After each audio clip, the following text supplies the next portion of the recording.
I heard someone ask someone this the other day, and I want to hear your response. So let's say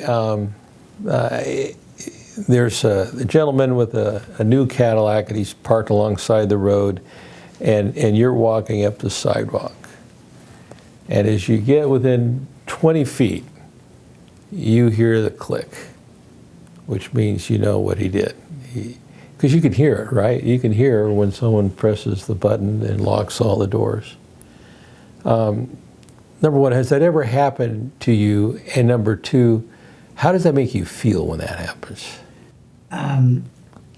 Not the car, but I have had the experiences that when I go to someone's home for a particular reason, they lock the door. I have gone to places, not necessarily a car, but other places where people thought that perhaps this black man is going to steal. Like the woman clutching her purse. Yes. You know, what is that? How does that make you feel? Very uncomfortable. Yeah. And not only are you feeling uncomfortable, where did you get that idea from? Yeah. How did you think? Why would you do that?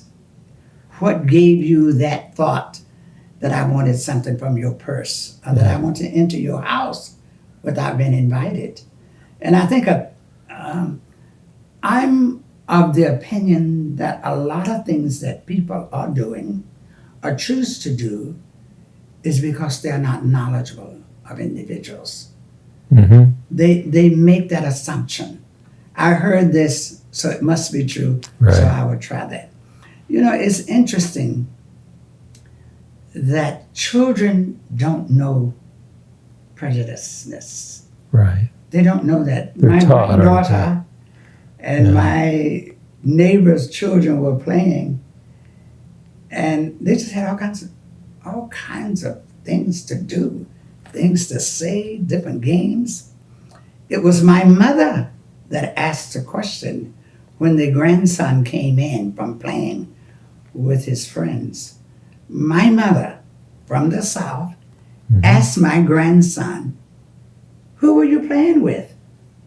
Were they black? Were they white? That little boy, who is he? Is he black? Was he white? The little boy that you were playing with?" And my grandson said, calls my mother Gigi. He says, "Gigi, his name is Robert." My mother was interested in knowing the color. Yeah. He was just out having fun, Right. enjoying life with his friends. So color, his name is Robert. Yeah. So I think it's learned. Yeah. You are taught that this person is not who you need to fellowship with, associate with. This is not the right person, so you stay away from it. I was in a place, and this mother was seated there. I was seated, came in and sat not very far, and the child started screaming. I walked into the building. In fact, it was a doctor's office. And this little boy was screaming and going on. And I looked at the child, looked at the mother, and she apologized. This is what the mother said. "I am so sorry. He hasn't been around blacks before." And so I said, something is wrong with that. You need to teach your child that there are black people in the world, and you will see some. And so when you see them, you speak like you speak to your other friends. So I think people need to know that regardless of the color, these are human beings, and treat them like they wish to be treated. Boy, good counsel.